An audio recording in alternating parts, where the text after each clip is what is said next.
Well, everybody is very happy because you have learned a lot of things about money. எல்லோரும் மிகவும் சந்தோஷமா இருக்கிறீர்கள், ஏனென்றால் செல்வத்தை குறித்து நீங்கள் இப்பொழுது பாடத்தை படித்தீர்கள். After all, that's the most important thing in the world. உலகத்திலே மிக முக்கியமான ஒரு காரியம் அது. In our language there is a saying, எங்களுடைய பாஷையிலே இவ்விதமான ஒரு வார்த்தை உண்டு, பணம் இல்லாதவன் பிணம். பணம் இல்லை என்றால் நீ பிணம். My subject is not money, but என்னுடைய தலைப்பு பணத்தை குறித்து தான் அல்ல. But I like to say a couple of things about money. ஆனால் பணத்தை குறித்து ஒரு சில காரியங்களை உங்களிடத்தில் சொல்ல விரும்புகிறேன். I'm going to say 3 things about money before you. 3 காரியங்களை குறித்து, பணத்தை குறித்து 3 காரியங்களை நான் சொல்ல விரும்புகிறேன். Just listen. நீங்கள் அதை கேளுங்கள். And then you have to respond. நீங்கள் பிரதிபலிக்க வேண்டாம். This is the view of some about money. ஒரு சில நபர் விதமாக பணத்தை குறித்து புரிந்து கொண்டுள்ளார். Oh, money is really bad. பணம் என்றால் அது ஒரு தீமை. It's a root of all kinds of evil. எல்லா தீமைக்கும் வேராய் இருக்கிறது. It's better to be poor than rich. ஆகையால் தரித்திரமாய் வாழ்வதே மேல். Just make enough money for livelihood. உங்களுடைய வாழ்க்கைக்கு தேவையான பணத்தை மாத்திரம் நீங்கள் சம்பாதித்தால் போதும். Because money is going to destroy you. ஏனென்றால் அந்த பணம் உங்களை அழித்து விடும். You know, money or mammon, riches is against God.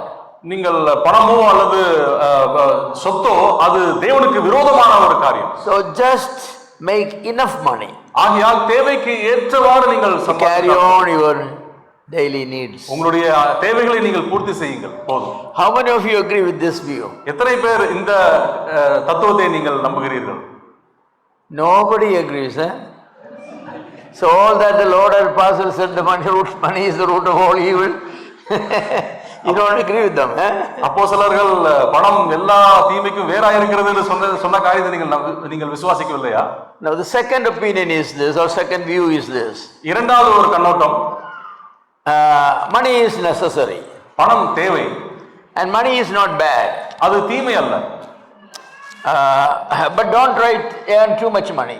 ஆனால் அதிகமாய் சம்பாதிக்காதீர்கள். You make money but not too much money. பணம் சம்பாதியுங்கள், அளவுக்கு மீறி சம்பாதிக்க வேண்டாம். You use minimum for your need but give maximum for the Lord's need. உங்களுடைய தேவைக்காக கொஞ்சம் செலவு செய்துவிட்டு கர்த்தருடைய ஊழியத்திற்காக அதிகமாய் கொடுங்கள். Yes. And you should be very careful in handling money. நீங்கள் பணத்தை கையாளும் பொழுது ஜாக்கிரதையாய் கையாள வேண்டும். Never use unethical means to make money. நீங்கள் தவறான வழிகளிலே நீங்கள் பணம் சம்பாதிக்க கூடாது. And never waste money. நீங்கள் பணத்தை வீணடிக்க கூடாது. Invest money very carefully. அந்த பணத்தை முதலீடு செய்யும் பொழுது ஜாக்கிரதையாக நீங்கள் செய்ய வேண்டும். Spend money very carefully. ஆகையால் பணத்தை செலவழிக்கும் பொழுது நீங்கள் ஞானமாய் செலவழிக்க வேண்டும். How many of you agree with this? எத்தனை பேர் இதை நீங்கள் விசுவாசிக்கிறீர்கள்? Raise your hands up. கைகளை உயர்த்துங்கள். Well, the majority. You don't all teach. What's that? You not know what is Third one may be the better one. So they are waiting for the third option. Could be the waiting for the third option. So I'm asking those who didn't raise their hands, what is your opinion? Tell me your idea about money. நீ யாரும் எதற்கும் கை தூக்காதவர்கள் நீங்கள் சொல்லுங்கள் உங்களுடைய கருத்து என்னவென்று. The third is this. மூன்றாவது கண்ணோட்டம் இது. Money is very important. பணம் மிக முக்கியமான ஒரு காரியம். Money is very useful. அது மிகவும் பயனுள்ள ஒரு காரியம். Make as much money as you could. ஆகையால் உங்களால் பணம் எவ்வளவு சம்பாதிக்க முடியுமோ அவ்வளவு சம்பாதிங்க. But use only ethical means. ஆனால் அதை நியாயமாய் நீங்கள் சம்பாதிக்க. Give to government what is government's. அரசாங்கத்துக்கு கொடுக்க வேண்டிய பணத்தை நீங்கள் அங்க கொடுங்கள். And give it to God a good share of it. தேவனுக்குரியதை நீங்கள் தேவனுக்கு கொடுங்கள். Invest for future. எதிர்காலத்திற்காக முதலீடு செய்யுங்கள். Spend wisely. அதை ஞானமாய் செலவழியுங்கள். And use money, for other poor people and other things that the Bible says about.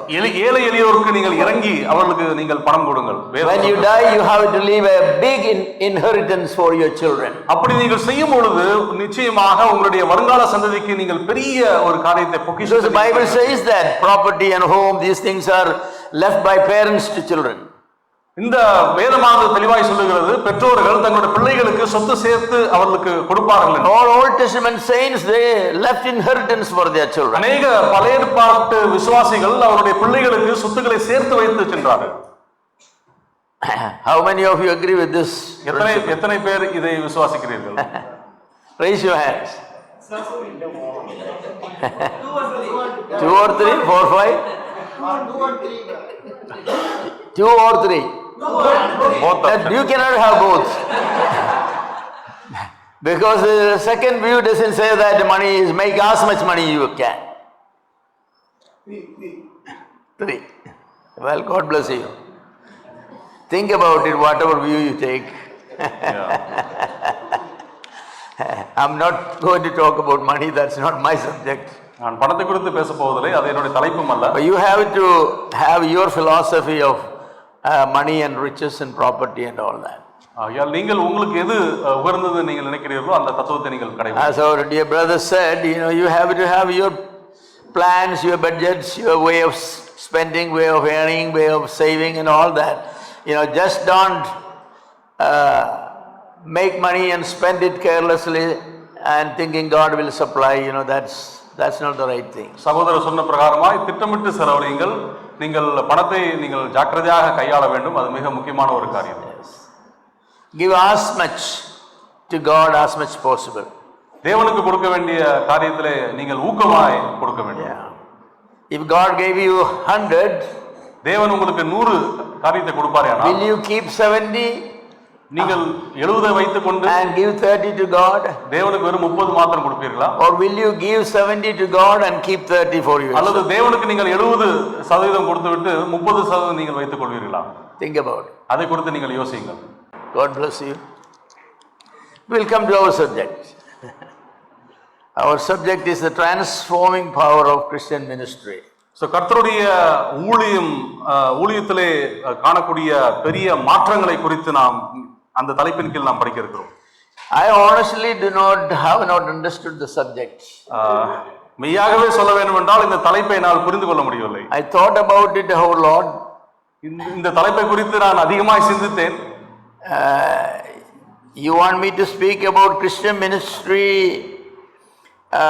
as it means to different people? கிறிஸ்தவ ஊழியத்தை குறித்து உங்களிடத்திலே பேச வேண்டுமா? You want me to speak about what the Christians do as ministry? கிறிஸ்தவர்கள் ஊழியத்திலே என்ன செய்வார்கள் என்பதை குறித்து பேச வேண்டுமா? Or Christian ministry could mean ministry that is Christian in essence. கிறிஸ்தவ ஊழியத்தினுடைய சாராம்சத்தை குறித்து நான் பேச வேண்டுமா? It could also mean ministry to Christian people.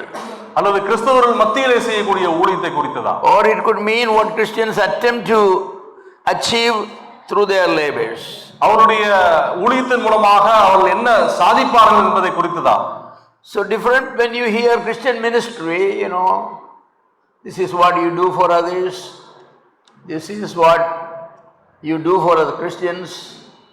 This is what you do as your occupation. It could mean a lot of things. ஆகையால் கிறிஸ்தவர்கள் அவர்கள் மற்றவர்களிடத்திலே செய்யக்கூடிய ஊழியங்கள், வேலைகளை, பணிகளை குறித்த ஒரு காரியம். Is it transforming people through your ministry? அல்லது உங்களுடைய ஊழியத்தின் மூலமாக விசுவாசிகளுடைய வாழ்க்கை மாற்றப்படக்கூடிய காரியத்தை குறித்த. You want me to emphasize about the power of transformation? அல்லது விசுவாசிகளுடைய வாழ்க்கையிலே ஏற்படக்கூடிய அந்த மாற்றத்தின் வல்லமையை குறித்து நான் பேச வேண்டுமா? What transform people through ministry? ஊழியத்தின் மூலமாக விசுவாசிகளுடைய வாழ்க்கையிலே மாற்றங்களை காணக்கூடிய காரியத்தை குறித்தா? Well, whatever it may be, let me as an introduction say this. இதுவாக இருப்பினும், wherever Christianity has spread, எங்கெல்லாம் கிறிஸ்துவம் அங்கு சென்றதோ, it has exerted a good influence upon the people. அந்த ஜனங்கள் வாழ்க்கையிலே பெரிய மாற்றத்தை கொண்டு வந்தது. Compare it with Islam. Wherever Islam spread, the influence Islam has exerted on the people, or Hinduism or Buddhism or Jainism or Sikhism, whatever other religion you want to say, comparing to them, wherever Christianity has spread, whatever you mean by ministry, Wherever Christianity has spread, it has changed people for good. நீங்கள் உலகம் முழுவதும் நீங்கள் பார்க்கும் பொழுது அது இஸ்லாம் மதமோ அல்லது இந்து மதமோ எந்த மதம் பரம்பின அந்த காரியத்தை காட்டிலும் கிறிஸ்தவ மதம் அது எவ்விதத்தில் சென்றாலும் கூட அந்த ஜனங்களுடைய வாழ்க்கையிலே ஒரு பெரிய தாக்கத்தை ஏற்படுத்தி இருக்கிறது. People all over the world wants to go to Christian countries only. They don't want to go to Muslim countries. Of course, Gulf countries they go, but otherwise people don't want to go to Russia. Nobody goes to Russia. It's not a Christian country today. No, very few people even go to Japan. It's a rich country yet. To China, to African countries. Everybody wants to go to America or some European countries where Christianity had been in progress for a long time. பொதுவாக ஜனங்கள் வெளிநாடுகளுக்கு செல்ல விரும்பும் பொழுது அது கிறிஸ்தவ நாடுகளுக்கு செல்வது அதிகமாய் விரும்புகிறார்கள். ஒரு அரபு நாடோ அல்லது ஆப்பிரிக்கா நாடோ அல்லது ரஷ்யா போன்ற நாடுகளுக்கு செல்ல அவர்கள் விரும்புவதில்லை. கிறிஸ்தவம் இருக்கக்கூடிய ஐரோப்பா கண்டத்திலும் அல்லது அமெரிக்கா போன்ற நாடுகளுக்கு செல்ல விரும்புகிறார்கள். Yes. The message of Christianity had that transforming power economically, intellectually, educationally, or health-wise. In every field, art, science, every field, Christianity, the message had a changing, transforming power upon the people that cannot be denied by anybody. கிறிஸ்தவ செய்தியானது, கிறிஸ்தவத்தின் செய்தியானது அது பெரிய மாற்றங்களை கொண்டு வரக்கூடிய ஒரு செய்தியாய் காணப்படுகிறது. அது மருத்துவ ரீதியிலும் பொருளாதார ரீதியிலும் வளர்ச்சியின் அடிப்படையில பார்க்கும் பொழுது பலவித மாற்றங்களை இந்த சமுதாயத்திலே அது ஏற்படுத்துகிறதை பார்க்கிறோம். You take art, painting for example. நீங்கள் கலையை எடுத்து பாருங்கள், அங்கு ஓவியத்தை குறித்து நீங்கள் பாருங்கள். Look at the great, painters who lived in the 14th, 15th, 16th, 17th century in Europe. Compare them to the great painters who lived in India or in China or in Africa. 14 மற்றும் 15, 16, 17ஆம் நூற்றாண்டிலே வாழ்ந்த ஓவியர்களை குறித்து நீங்கள் பாருங்கள். ஐரோப்பா கண்டத்திலே நீங்கள் India தேசத்திலும் கூட அந்த காலகட்டத்தில் உள்ள ஓவியர்களை நீங்கள் ஒப்பிட்டு பாருங்கள். நிச்சயமாக. Or you take music for example. நீங்கள் இசையை ஒரு உதாரணத்துக்காக நாம் எடுத்துக்கொள்வோம். Think about the Carnatic music or the Hindustani music. Compare it with Western classic music.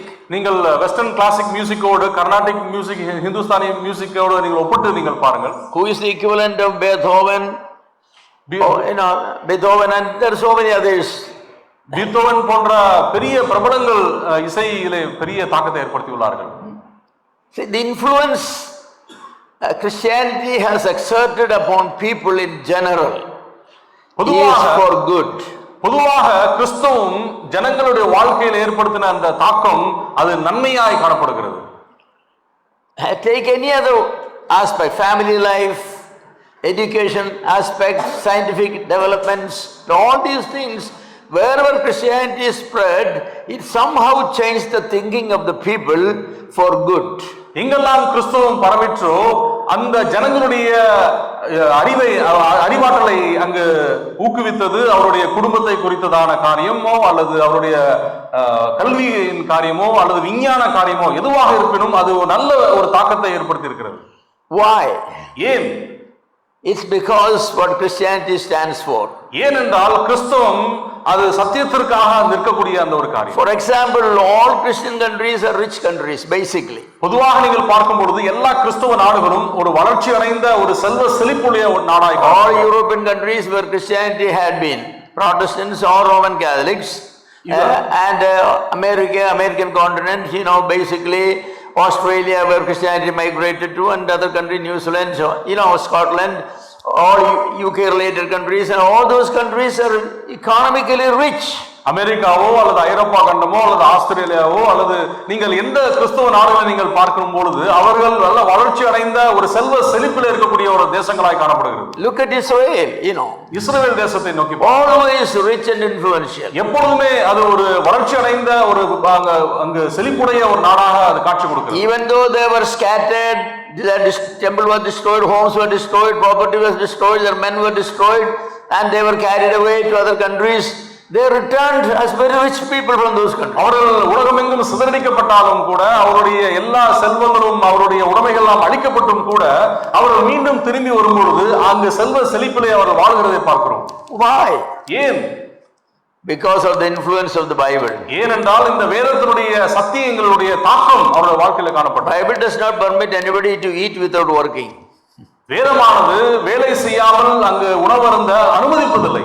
As Brother Joseph said this morning, Bible teaches at least giving 30% or 33.5%, that's what many have calculated, 33.5% to the Lord, and they have to live with the rest of the money. இங்கே பார்க்கும் பொழுது இன்று காலையிலே நாம் படித்தோம், நாம் கர்த்தருக்கு நாம் 30% கொடுக்க வேண்டும், சிலர் 30.5% கொடுக்க வேண்டும் என்று ஆலோசித்தார்கள். நாம் அந்த காரியத்தை வைத்து நாம் நம்முடைய வாழ்க்கையை நடத்த வேண்டும். Christians produce with two hands, they eat with one hand. The other, what they produce with the other hand is for others. கிறிஸ்தவர்கள் இரண்டு கரங்களால் அவர்கள் வேலை செய்கிறார்கள். அவர்கள் ஒரு கரத்திலே சம்பாதித்ததை அவர்கள் உணவருந்துகிறார்கள், மற்ற கரத்திலே சம்பாதித்ததை அவர் மற்றவர்களுக்காக கொடுக்கிறார்கள். They say that every American produces enough food for 4 other people in the world. இங்கே அமெரிக்கர்கள் அநேக ஜனங்களுக்கு, உலகத்தில் உள்ள பல லட்ச ஜனங்களுக்காக அவர்கள் உணவு உற்பத்தி செய்கிறார்கள் என்று ஒரு கணக்கீடு. Industry, hard working, saving, giving, they are the basic nature of Christianity, I will say. பொதுவாக கிறிஸ்தவருடைய வாழ்க்கையை பார்க்கும் பொழுது முதலீடு செய்வது, கடினமாய் உழைப்பது, சேவை செய்வது என்ற ஒரு காரியங்களிலே மிக பிரபலமானவர்களாய் காணப்படுகிறார்கள். So before I come to my subject as an introduction, I am saying, when we say about the influence of a transforming power of Christianity or Christian ministry, it is expected that wherever Christian ministry is effectively done, we expect people to change economically, educationally, culturally, in every aspect we expect people to change, and changes are taking place. That's the reality. என்னுடைய செய்தியின் முன்னரே என்னவென்று பார்க்கும் பொழுது, எங்கெல்லாம் கிறிஸ்தவம் பரவிற்றோ, எங்கெல்லாம் கிறிஸ்தவ செய்தியானது அங்கு அறிவிக்கப்பட்டதோ, அங்கெல்லாம் ஒரு பெரிய தாக்கம், பெரிய அளவில மாற்றங்களை நாம் ஜனங்கள் வாழ்க்கையில காணப்படும். I once was traveling from Delhi to Bhopal in train.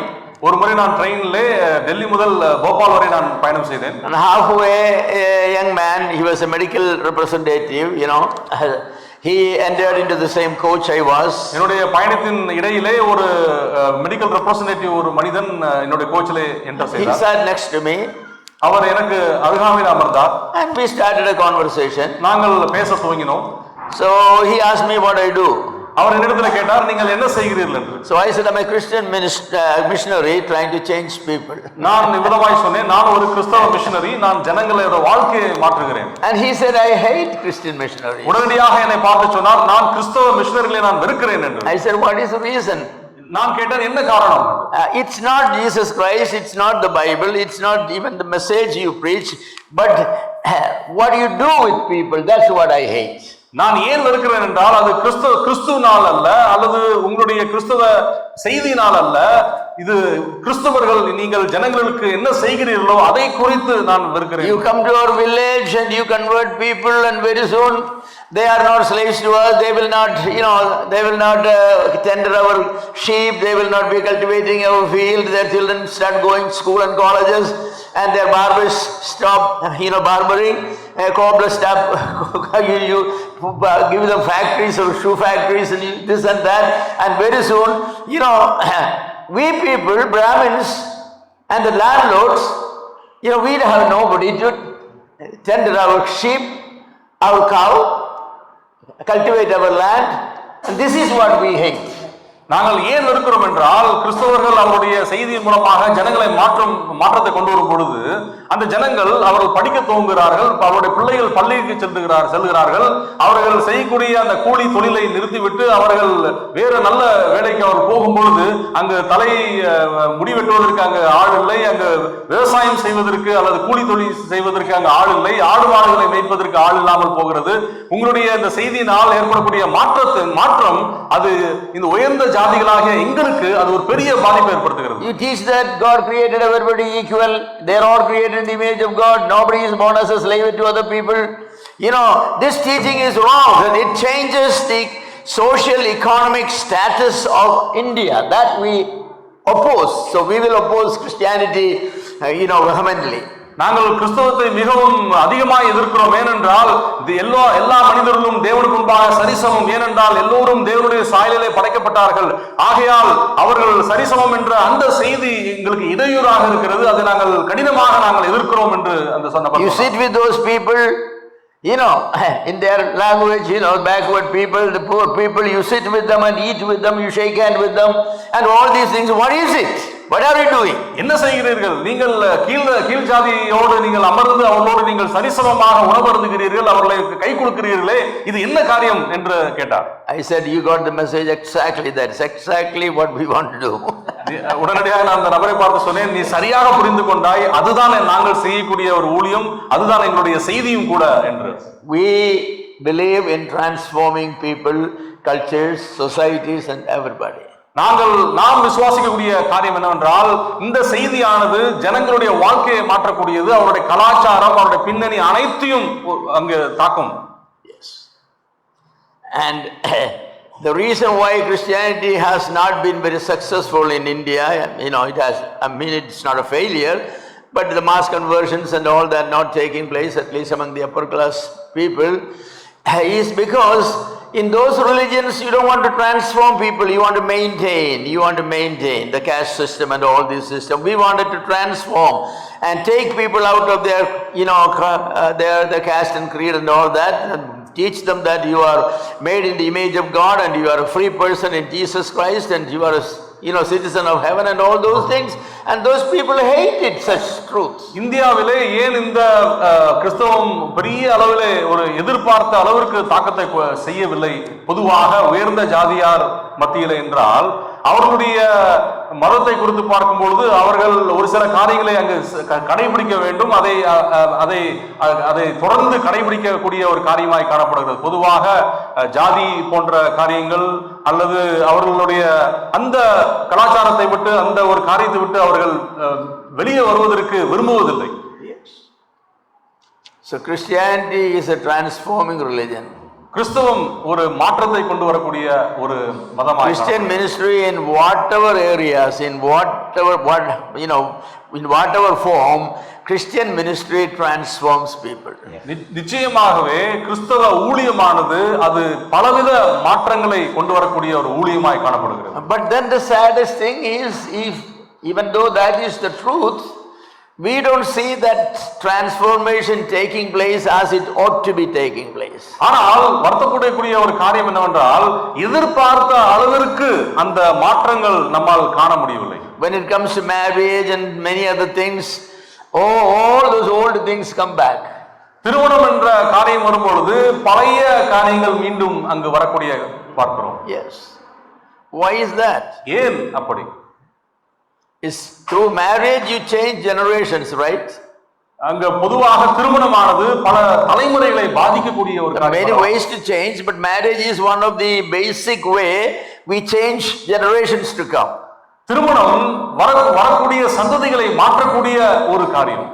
But if a backward person is allowed only to marry a backward woman, how are you going to change generations? ஒரு கீழ் ஜாதியில் சேர்ந்த ஒரு சகோதரன் ஒரு கீழ் ஜாதியை சேர்ந்த ஒரு சகோதரியை தான் திருமணம் முடிக்க வேண்டுமா?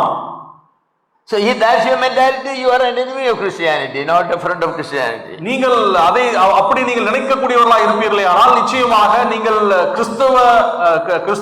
கிறிஸ்தவத்திற்கு நீங்கள் ஒரு நண்பர் அல்ல. Oh, you will say praise the Lord, hallelujah to all that, but when it comes to the wedding of your son or daughter, you are the same old caste person. நீங்கள் சபையிலே எல்லாரையும் பார்த்து praise the Lord, hallelujah என்று சொல்லிவிட்டு உங்களுடைய பிள்ளைகளுக்கு திருமணம் என்று வரும்போது நீங்கள் ஜாதியை பார்க்கக்கூடியவர்களாக இருக்கிறீர்களா?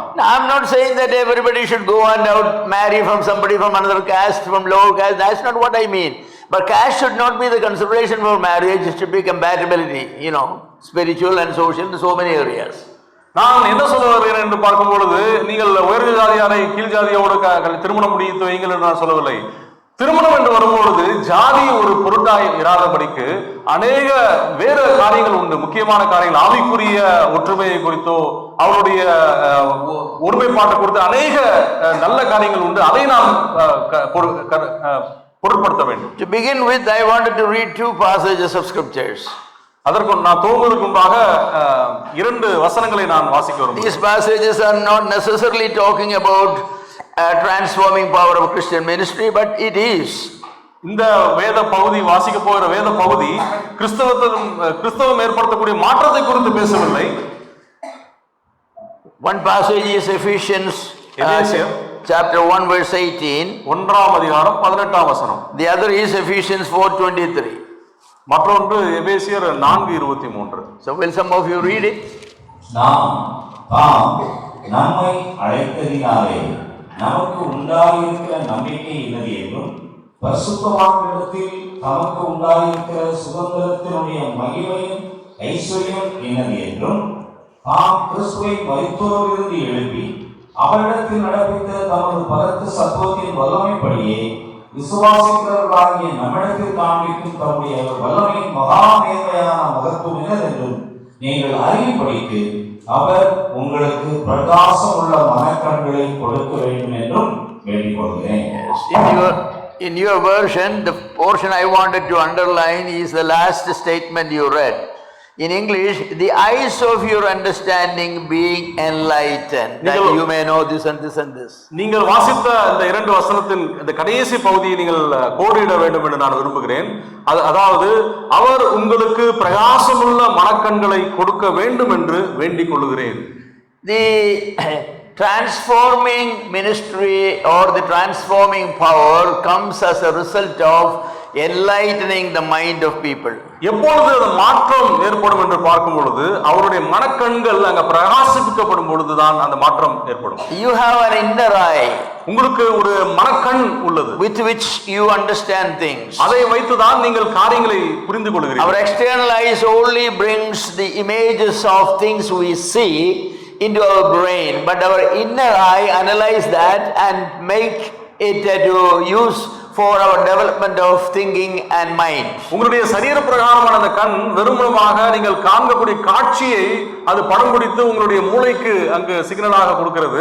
ஆனால் உங்களுக்குள்ளாக இருக்கக்கூடிய மனக்கண் அந்த காரியங்களை ஆலோசித்து அங்கு காரியங்களை விளங்கிக் கொள்ளக்கூடிய ஒரு வழிவகுக்கிறது நான் பார்த்தோம். One aim of our ministry in whatever area it is, exhortation, teaching, preaching, counseling, whatever area you wanted to talk about, is to enlighten the heart or the understanding of the people. நாம் செய்யக்கூடிய ஊழியங்கள் பலவிதமாக இருப்பினும், அது உற்சாகப்படுத்தக்கூடிய ஊழியமாக இருக்கட்டும், அது நாம் பிரசங்கிக்கக்கூடிய ஊழியமாக இருக்கட்டும், எல்லாவித ஊழியத்தின் மைய நோக்கம் என்னவென்று பார்க்கும் பொழுது நம் மனக்கண்கள் திறக்கப்பட வேண்டும். The capacity of our mind to grasp ideas and understanding need to be enlarged. நம்முடைய எண்ணமானது காரியங்களை கிரகித்துக் கொள்ளத்தக்க விதத்தில் அதை நாம் பெருக பண்ண வேண்டும். So it means the eyes of your understanding being enlightened means it is not enlightened in most cases, it is darkened. By our ministry we wanted to enlighten their minds. நம்முடைய ஊழியத்தின் மூலமாக அவருடைய மனக்கண்கள் அங்கு திறக்கப்பட வேண்டும், பிரகாசிப்பிக்கப்பட வேண்டும் என்பதே இந்த ஊழியத்தின் நோக்கமாக இருக்கிறது. Once it is enlightened, then we begin to understand what is the hope of his calling and what the riches of the glory of his inheritance in the saints and all these things. நாம் மனக்கண்களானது திறக்கப்படும் பொழுது நாம் அங்கு மரித்தோரிலிருந்து எழுப்பப்பட்டோம் என்று அநேக தேவனுடைய சத்தியங்களை நாம் அங்கு விளங்கிக் கொள்ள முடிகிறது. But taking Bible classes after Bible classes after Bible classes alone, people's mind is not enlightened. நம்மளுடைய வேதத்தை நாம் தொடர்ச்சியாக நாம் படிக்கும் பொழுது ஜனங்களுடைய எண்ணங்களானது அங்கு பிரகாசிப்பிக்கப்படுகிறது. What is the mind? அங்கு எண்ணம் மனக்கண்கள் என்று சொல்லும் பொழுது அது என்ன? What is the mind? அந்த மனக்கண்கள் என்பது என்ன? Yes, or the eyes of your understanding. அது எது என்று பார்க்கும் பொழுது நீங்கள் புரிந்து கொள்ளக்கூடிய அந்த ஒரு அறிவை குறிக்கிறது. The mind stands for three things. நம்முடைய மனக்கண் என்று சொல்லும் பொழுது அது மூன்று காரியங்களை குறிக்கிறது. One is our understanding or intellect. நம்முடைய அறிவாற்றல், நாம் புரிந்து கொள்ளக்கூடிய காரியம். That's where the teacher teaching the maths will ask the students manasilayo in our language. I don't know what your teacher will ask. அதனால்தான் ஆசிரியர்கள் அங்கு கணக்கை சொல்லி கொடுக்கும் பொழுது உனக்கு புரிந்ததா என்று கேட்கிறார்கள். Manasilayo, புரிந்ததா? You understand? புரிந்ததா என்று நான் You have grasped the idea? நான் சொன்ன அந்த காரியத்தை நீ புரிந்து கொண்டாயா? It is our understanding or our intellect.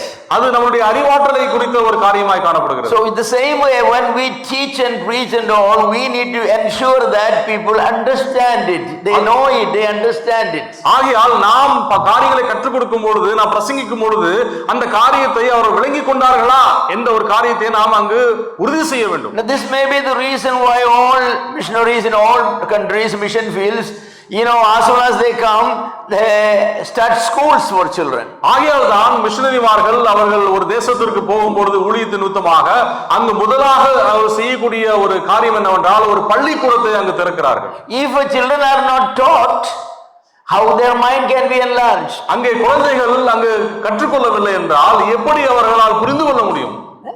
We need to do the same thing, not necessarily starting schools, but providing avenues and means to understand things, to think. Their intelligence needs to be provoked and encouraged. அப்படிப்பட்டதான ஊழியத்தை தான் நாமும் செய்ய வேண்டும். நாம் அவருடைய அறிவாற்றலை தூண்ட வேண்டும். அவர்கள் புரிந்து கொள்ளக்கூடிய விதத்தில் நாம் காரியங்களை கற்றுக் கொடுக்க வேண்டும். The other aspect of our mind or understanding is our emotion. மற்றொரு காரியம் நம்மளுடைய மனக்கண் என்று சொல்லும் பொழுது அது நம்முடைய உணர்வுகள் குறித்தது. Emotion, our feelings. நம்முடைய உணர்வை அங்கு You குறித்தது. go to a psychiatrist and you say that in the manasina and sugamilla means my mind is not feeling well. நாம் ஒரு மனோதத்துவ நிபுணர் இடத்துல சென்று என்னுடைய மனது சரியில்லை என்று நாம் சொல்லுவோமே ஆனால் I cry where I should not be crying. I'm laughing where I should not be laughing. I'm eating where I should not be eating. I'm running around where I should be sitting. My feelings are wrong. என்னுடைய எண்ணங்கள் வேறு விதமாக செயல்படுகிறது. நான் சிரிக்க வேண்டிய இடத்துல சிரிக்க மாட்டேங்கிறேன். நான் அழுக வேண்டிய இடத்துல அழுவதில்லை. நான் இங்கும் அங்குமாக அலைந்து கொண்டிருக்கிறேன். எனக்கு என்ன செய்கிறது என்று எனக்கு புரியவில்லை. மனசுன்னு சுகம் இல்ல. அதற்கு என்ன அர்த்தம் என்று பார்க்கும் பொழுது உன்னுடைய மனநிலை சரியில்லை என்பதே. And then our mind also means our will. நம்மளுடைய மனது என்று சொல்லும் பொழுது நம்மளுடைய ஒரு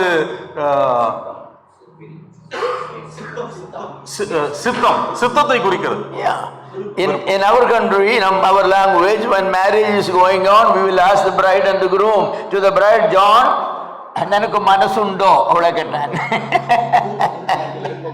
பொதுவாக திருமணத்திலே யுதமாக நாங்கள் தம்பதிகளை பார்த்து, அதாவது அவர்களை பார்த்து நாங்கள் கேட்கக்கூடிய மணப்பெண் மகனை குறித்து கேட்கும்போது உனக்கு விருப்பம் இருக்கிறதா இன்னாரை திருமணம் முடிக்க என்று கேட்டார். Are you willing? உனக்கு விருப்பம் இருக்கிறதா? So enlarging our understanding or enlightening our mind is enabling it how to think well, how to feel well, how to make decisions well. So மனக்கண்களை திறக்கக்கூடிய ஊழியம் என்றால் அவர்கள் அதை புரிந்து கொள்ளக்கூடிய அளவிற்கு நாம் காரியங்களை விளக்க வேண்டும். இரண்டாவது அவருடைய உணர்வுகளை தூண்டி அது சரியான ஒரு தீர்மானம் எடுக்கக்கூடிய அளவிற்கு அவருடைய மனநிலையை நாம் பக்குவப்படுத்தணும். No transformation of life is possible unless your mind is changed, the way you thinking is changed, your feeling is changed and your willing is changed. எந்த ஒரு மனிதனுடைய வாழ்க்கையிலும் ஒரு பெரிய மாற்றம் ஏற்படாது. அது எப்பொழுது ஏற்படும் என்று பார்க்கும்பொழுது அவன் சிந்திக்கக்கூடிய சிந்தனையின் அளவிலே அவன் மாற்றத்தை கொண்டு வர வேண்டும். அவனுடைய உணர்வின் அளவிலே அங்கு ஒரு மாற்றத்தை கொண்டு வர வேண்டும். அப்பொழுதுதான் அந்த எதிர்பார்த்த மாற்றம் அவனுடைய வாழ்க்கையில காணப்படும். രാത്രി മുഴുവൻ രാമായണം വായിച്ചിട്ട് രാവിലെ സീത ആരാന്ന് ചോദിച്ചാൽ இரவு முழுவதும் ராமாயணத்தை குறித்து அந்த கதையை கேட்டுவிட்டு அதிகாலையிலே ராமன் சீதை யார் என்ற ஒரு கேள்வி கேட்பது போல். So you know the rest of the story. That's our understanding time. So we don't, people recite Ramayana, but they don't know what they are reciting.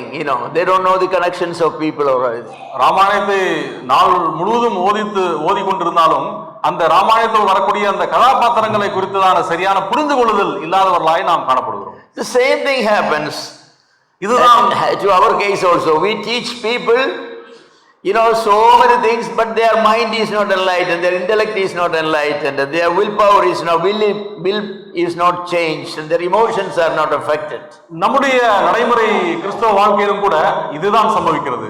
அநேக காரியங்களை அநேக சத்தியங்களை நாம் போதிக்கிறோம், ஆனால் ஜனங்கள் அதை புரிந்து கொள்ள முடியவில்லை. அது அவருடைய அறிவாற்றலை அங்கு ஊக்குவிக்கவில்லை, அவருடைய உணர்வுகளை அங்கு தூண்டவில்லை. Another portion I wanted to read is Ephesians 4:23, very similar portion. எபேசியர் 4:23. உங்கள் உள்ளத்திலே புதிதான ஆவி உள்ளவர்களாக மெய்யான நீதியிலும் பரிசுத்தத்திலும் தேவனுடைய சாயலாக சிருஷ்டிக்கப்பட்ட புதிய மனுஷனை தரித்துக் கொள்ளுங்கள். And be renewed in the spirit of your minds. உங்கள் உள்ளத்திலே புதிதான ஆவி உள்ளவர்களாகி. Renewed in the spirit of your mind. Your mind has a spirit that needs to be renewed.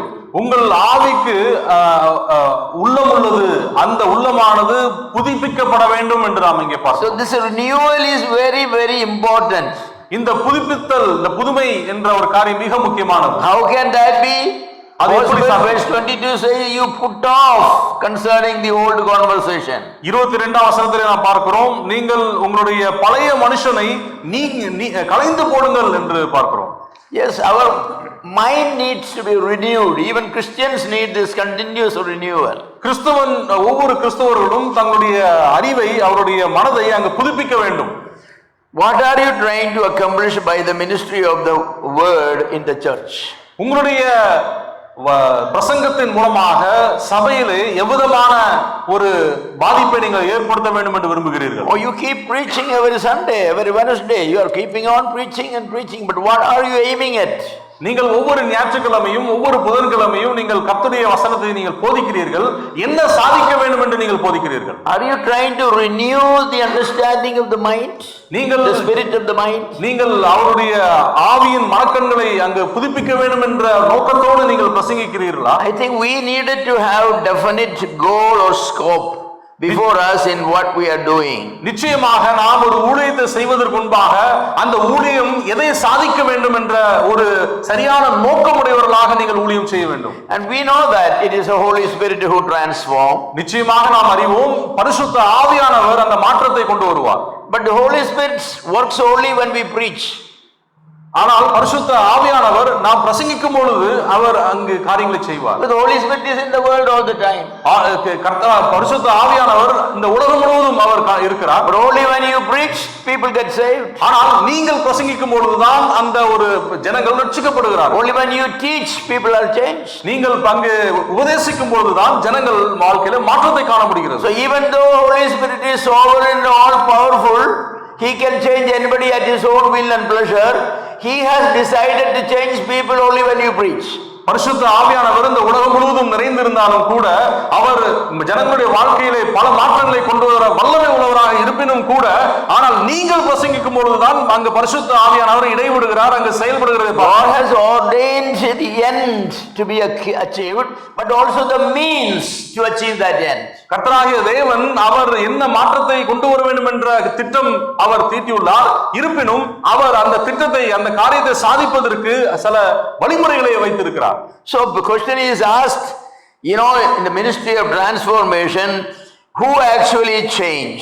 இந்த மாற்றத்தை கொண்டு வரக்கூடிய இந்த ஊழியத்திலே முதலாக யார் மாற்றத்தை காண வேண்டும் என்பது. Is it the preaching and the teaching that change people?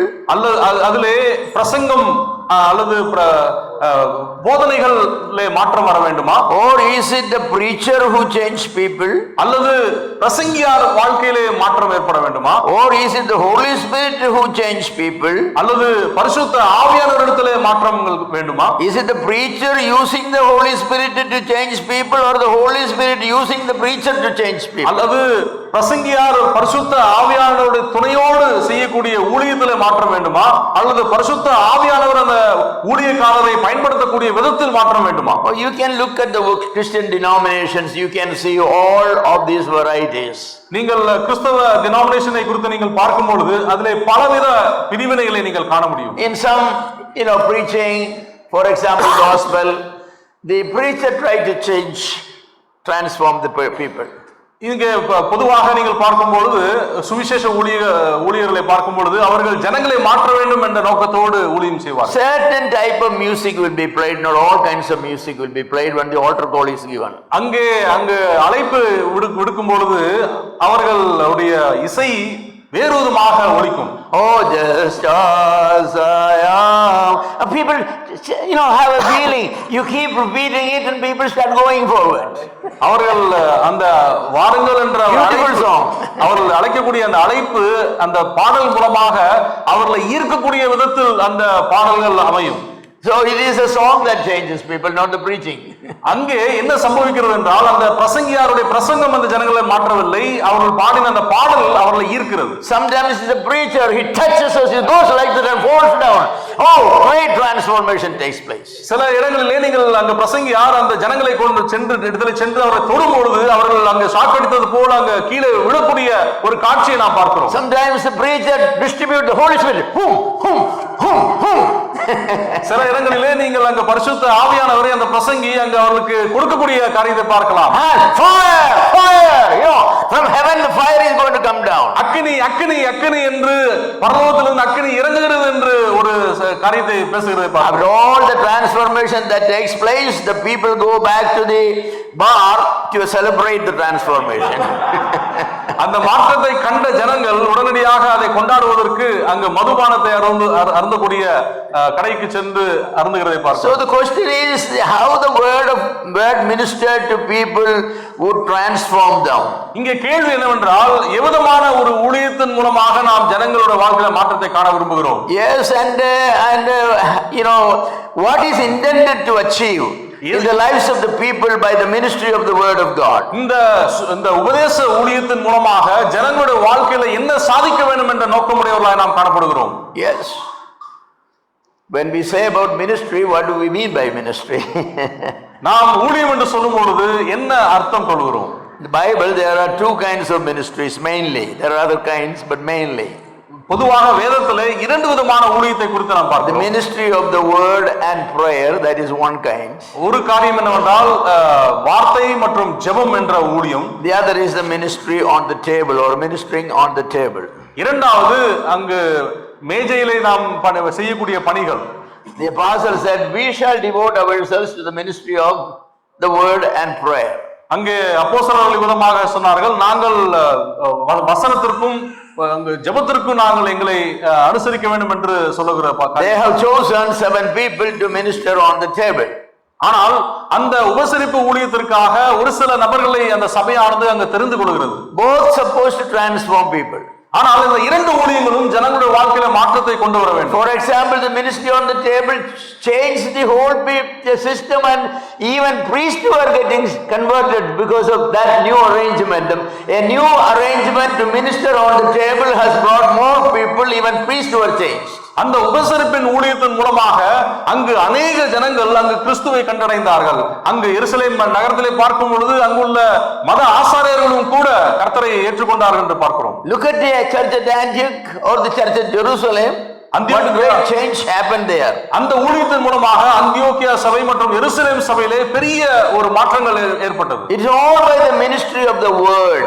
அது எப்படி என்று பார்க்கும் பொழுது இந்த கர்த்தருடைய வசனத்தை பிரசங்கிக்கக்கூடிய ஊழியத்தின் மூலமாக. In Antioch for a whole year they continued. அந்தியோக்கியாவிலே gathering together the ministry of the word, they were teaching people continuously 365 days. அங்க அந்தியோக்கியா சபையிலே வசனத்தை அங்கு வருடம் முழுவதுமாக பிரசங்கித்து வந்தார்கள். So what happened there? அங்க என்ன சம்பவித்தது? Believers became disciples and disciples became Christians. அங்கு விசுவாசிகள் அங்கு சீஷர்களாக மாறினார்கள், அந்த சீஷர்கள் கிறிஸ்தவர்கள் என்று அழைக்கப்பட்டார்கள். So whatever is involved in that transformation from believers to disciples to Christians, you know, the means used was the word of God. அங்கு விசுவாசிகள் அங்கு சீஷர்களாக மாறினார்கள், பின்பு அவர்கள் கிறிஸ்தவர்கள் என்று அழைக்கப்பட்டார்கள். இந்த ஊழியம் எப்படி சாத்தியமாயிற்று என்று பார்க்கும் பொழுது கர்த்தருடைய வசனத்தை பிரசங்கிக்கும் பொழுது. In the church of Antioch, the leadership and probably other people were fasting and praying and worshiping God. It is there 2 men were separated for the ministry of, you know, mission activities, Great Commission. அந்த அந்தியோக்கியா சபையிலே மூப்பர்கள் அங்கு உபவாசித்து அங்கு ஜெபிக்கும் பொழுது கர்த்தரை ஆராதிக்கும் பொழுது அங்கு ஊழியத்திற்கென்று பிரித்து நபர்களை அங்கு பிரித்திருக்கக்கூடிய ஒரு காரியத்தை பார்க்கிறோம். And this is the reason why Paul told Timothy, you know, give attention to reading, to meditate, and to studying, to preaching, preach the word of God. ஆகையால் அப்போஸ்தலனாகிய பவுல் தீமோத்தேயை பார்த்து நீ கர்த்தருடைய வசனத்தை படிப்பதற்கும் நீ ஜெபிப்பதற்கும் நீ அதிகமான நேரத்தை செலவழிக்க வேண்டும் என்று உற்சாகப்படுத்துகிறார். We know in the Bible the word of God is described as hammer which breaks the hard-hearted people நாம் வேதத்திலே வாசித்திருக்கிறோம், கர்த்தருடைய வசனமானது ஒரு பலமான ஒரு சம்மட்டியாக அது எவ்விதமான கடினமான பாறையை உடைத்து நொறுக்கக்கூடிய வல்லமை உள்ளது என்று. What it is described as fire which will burn the chaff. அது அங்கு அக்கினியை போன்றது, அது எல்லாவித காரியங்களையும் பொசிக்கக்கூடிய ஒரு காரியம். What it is described as a two-edged sword, sharper than any other sword in the world, that will cut asunder the inner thoughts and the motivations of believers. அது கர்த்தருடைய வசனமானது இருபுறமும் கருக்குள்ள ஒரு பட்டயமாக அது எல்லாவற்றையும் அங்கு மேற்கொள்ளக்கூடிய ஒரு காரியமாய் காணப்படும். Or it is a lamp to the feet of the believer, giving guidance where to go. இது விசுவாசிகளுக்கு பாதைக்கு வெளிச்சமாய் காணப்படுகிறது. From whatever angle you look at it, the word of God is going to transform, to change people. என் அருமையானவர்களே, நீங்கள் கர்த்தருடைய வசனத்தை நீங்கள் எவ்வித கோணத்தில் நீங்கள் பார்த்தாலும் ஒரு மனிதனுடைய ஒரு விசுவாசியுடைய வாழ்க்கையில மாற்றத்தை கொண்டு வரக்கூடிய வல்லமை உள்ளதாய் காணப்படுகிறது. So this is the reason I said before, Paul emphasized the importance of preaching the word and teaching the word.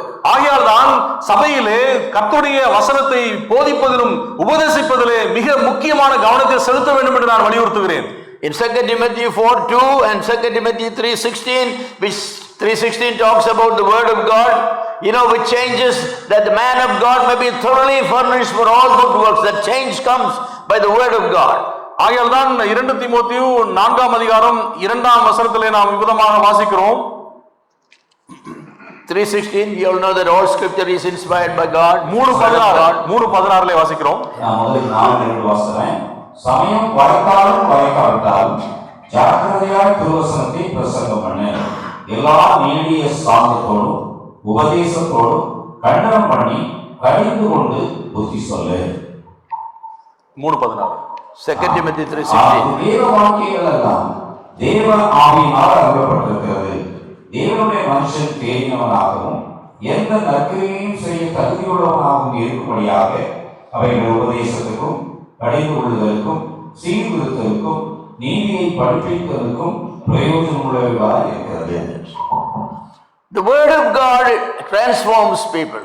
இங்கே கர்த்தருடைய வசனமானது ஒரு மனிதனை மாற்றக்கூடியது. Even God used his word, spoken word, to create this universe and to bring it into order, as we read in Genesis chapter 1. நாம் ஆதியாகமம் 1ஆம் அதிகாரம் 1ஆம் வசனத்திலே வாசிக்கிறோம். கர்த்தர் தன்னுடைய வார்த்தையை அங்கு சொன்னார், அங்கு ஒரு ஒழுங்கு அங்கு ஏற்பட காரியத்தை பார்க்கிறோம். How many times we read, and God said, and God said, and God said, and God said. நாம் எத்தனை முறை நாம் வாசித்திருக்கிறோம், கர்த்தர் சொன்னார், கர்த்தர் சொன்னார், கர்த்தர் சொன்னார் என்று.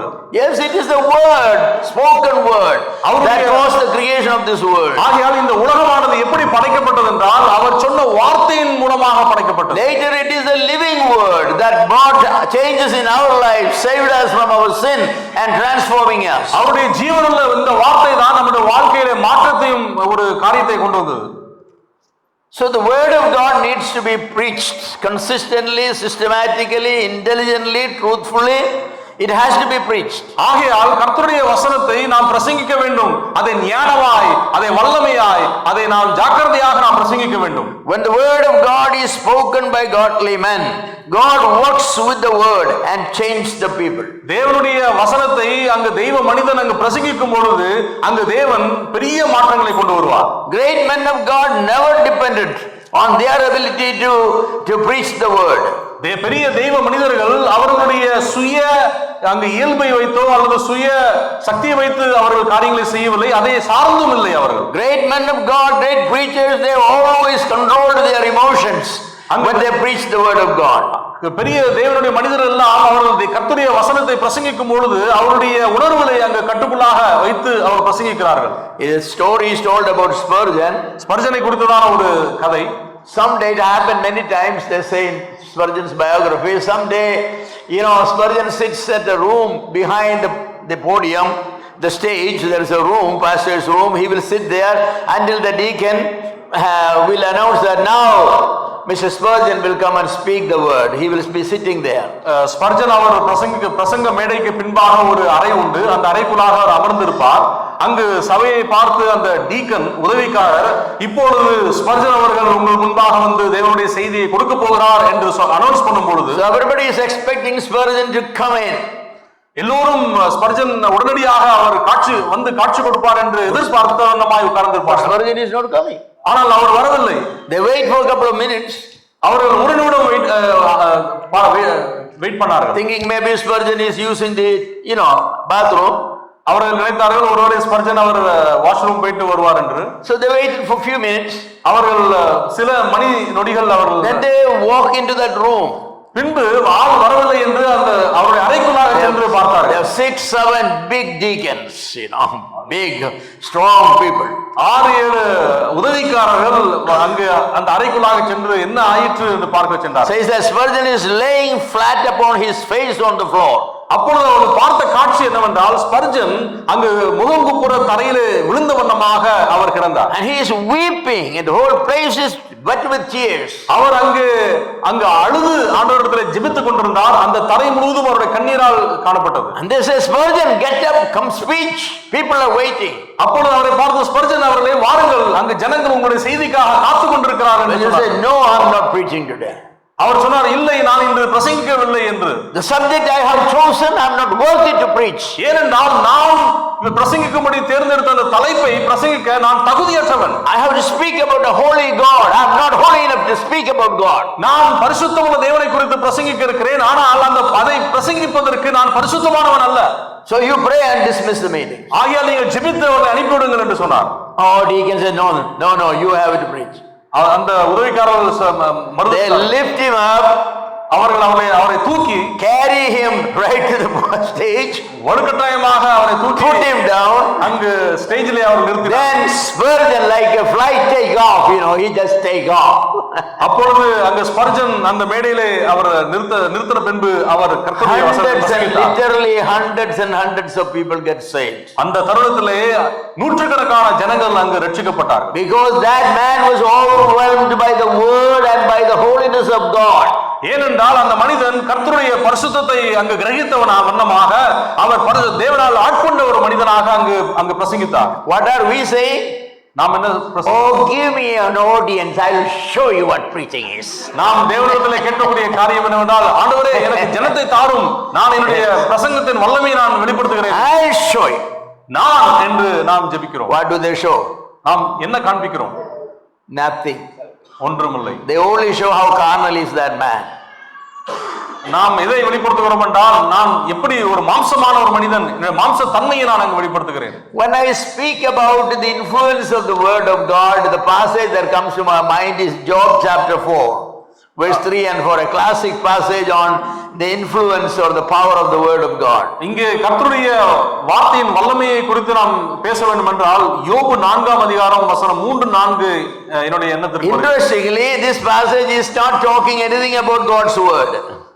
இங்கே ஆச்சரியப்படக்கூடிய காரியம் என்னவென்றால், இந்த ஒரு வசனமானது கர்த்தருடைய வசனத்தை குறித்து சொல்லவில்லை. It's talking about the words of Job, a godly man.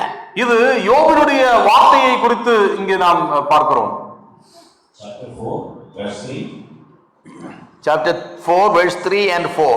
இதோ நீர் அநேகருக்கு புத்தி சொல்லி இளைத்த கைகளை திரைப்படுத்தினீர், விழுகிறவனை உம்முடைய வார்த்தைகளால் நிற்க பண்ணி கண்ணாடுகிற முழங்கால்களை பலப்படுத்தினீர். What do we read there? You have instructed, you strengthened the weak by your word, you uphold the falling by your word, you strengthened the feeble by your word. Job's word has done these things. Then I say that God's word, what it would do. இங்கே நாம் வாசிக்கிறோம், இதோ நீர் அநேகருக்கு புத்தி சொல்லி இளைத்த கைகளை திடப்படுத்தினீர், விடுகிறவனை உம்முடைய வார்த்தைகளால் நிற்க பண்ணி தள்ளாடுகிற முழங்கால்களை நீர் பலப்படுத்தினீர் என்று நாம் இங்கே வாசிக்கிறோம். இது யாருடைய வார்த்தை, யாருடைய காரியம் என்று பார்க்கும்பொழுது யோபனுடைய வார்த்தை. யோபனுடைய வார்த்தை விதமாக தள்ளாடக்கூடியவர்களை பலப்படுத்தக்கூடியதாய் காணப்படுமேயானால், கர்த்தருடைய வார்த்தை எவ்விதமான ஒரு பாதிப்புகளை ஏற்படுத்தும். God's word instructs and strengthens the weak and upholds the falling and strengthens the feeble ones. That's what God's word is doing. கர்த்தருடைய வார்த்தை இளைந்த கைகளை அங்கு திடப்படுத்தக்கூடியதாக, விழுகிறவனை அங்கு நிற்க பண்ணக்கூடியதாக, தள்ளாடுகிற முழங்கால்களை பலப்படுத்தக்கூடிய ஒரு வார்த்தையாக தேவனுடைய வார்த்தை. Job was a man of God, and if a man of God's words could do that, God's word can do much bigger things. யோபு ஒரு தெய்வ மனிதன், ஒரு தெய்வ மனிதனுடைய வார்த்தை விதமான ஒரு காரியங்களை செய்ய முடியும் என்றால், நிச்சயமாக நம்முடைய தேவனுடைய வார்த்தை இன்னும் அதிகமான காரியங்களை செய்ய முடியும். In our language there is a saying, ഉപ്പിനോടും ആകുമോ ഉപ്പിലിട്ടത്. ഞാൻ പറയുന്നു ഉപ്പിലിട്ടതിൽ ഇത്രയും ഉപ്പാകുന്ന ഉപ്പിന് എന്തൊരു ഉപ്പായിരിക്കും. Job is ഉപ്പിലിട്ടത്. It's pickled.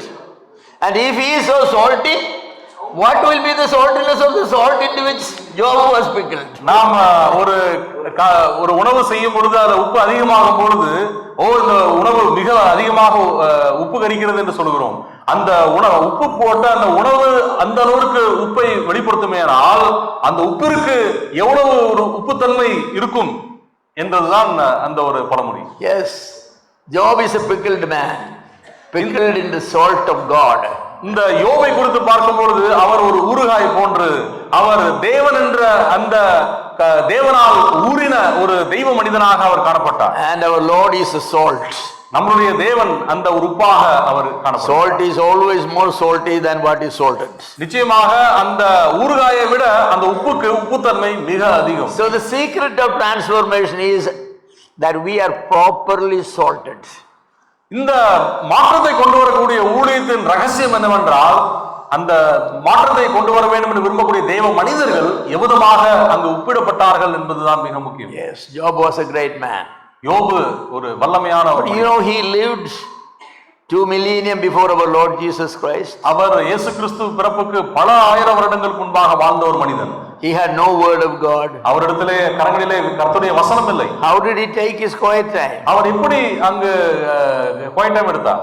But his words were so powerful, so transforming. ஆனால் அவருடைய வார்த்தையோ மாற்றங்களை கொண்டு வரக்கூடிய வல்லமை உள்ள வார்த்தைகளாய் காணப்படும். Why our words are not transforming people? ஏன் நம்மளுடைய வார்த்தைகள் ஜனங்களுடைய வாழ்க்கையில மாற்றத்தை கொண்டு வர முடியவில்லை? The book of Ecclesiastes, பிரசங்கியின் புத்தகம், there is a phrase that speaks about the words of the wise.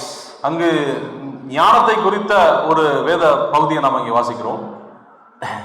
Say the words, verse chapter 12 verse 11. 12ஆம் அதிகாரம் 11ஆம் வசனம் says, the words of the wise are as goats and as nails fastened by the master of assemblies, which are given from one shepherd, namely our Lord. ஞானிகளின் வாக்கியங்கள் தாற்றுக்கோள்கள் போலவும் சங்க தலைவர்களால் அறையப்பட்ட ஆணிகள் போலவும் இருக்கிறது.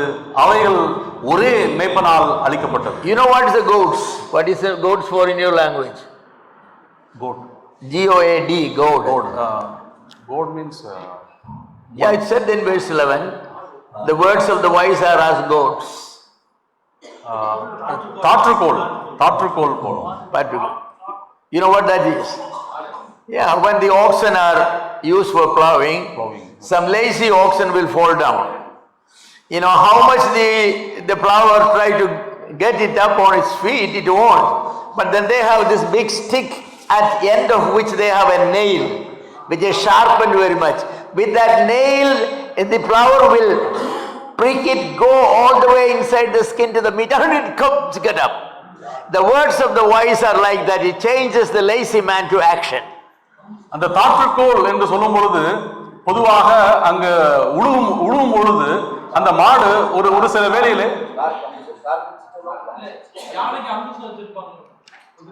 அதான். You are not a farmer. I know that. But I studied farming. Okay.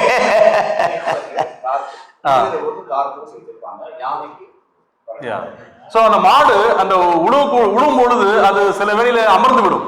அதை எழுப்புவதற்காக, அதை தூண்டுவதற்காக ஒரு குச்சியின் நுனையிலே அங்கு ஒரு முள் இருக்கும் அல்லது ஒரு ஆணி இருக்கும். அதை வைத்து குத்தும் பொழுது அது உடனடியாக எழுந்திருச்சு அந்த உணவை அங்கு செய்யும். It is the word of God that is used as the goats by the wise man. He will go to the lazy and then he get up and start doing things. இங்கே கர்த்தருடைய வார்த்தையானது இந்த தாற்றுக்கோள்களை போல அது நம்மளை அங்கு ஊக்குவிக்கக்கூடிய ஒரு காரியமாய் காணப்படுகிறது. What do we do? நாம் என்ன செய்வோம்? Oh brother, you need to do some work. Brother, it's not right to do that. That's not what he wants. What he needs is this pricking hard. நாம் ஒரு அபதமான கீழ்ப்படியாத ஒருத்தர் சென்று, ஐயோ சகோதரரே நீங்கள் இப்படி செய்திருக்க கூடாது என்று அங்கு பூசி மொழியை கொண்டிருப்போம். அது அவனுக்கு தேவையல்ல. நாம் கர்த்தருடைய வசனத்தை வைத்து அவனை அங்கு குத்த வேண்டும். And it is also like nails fastened by a master carpenter. அது ஒரு தச்சன் ஏற்படுத்தின அந்த கூரான அந்த ஆணிகளை போன்றது. Oh, you have many different pieces of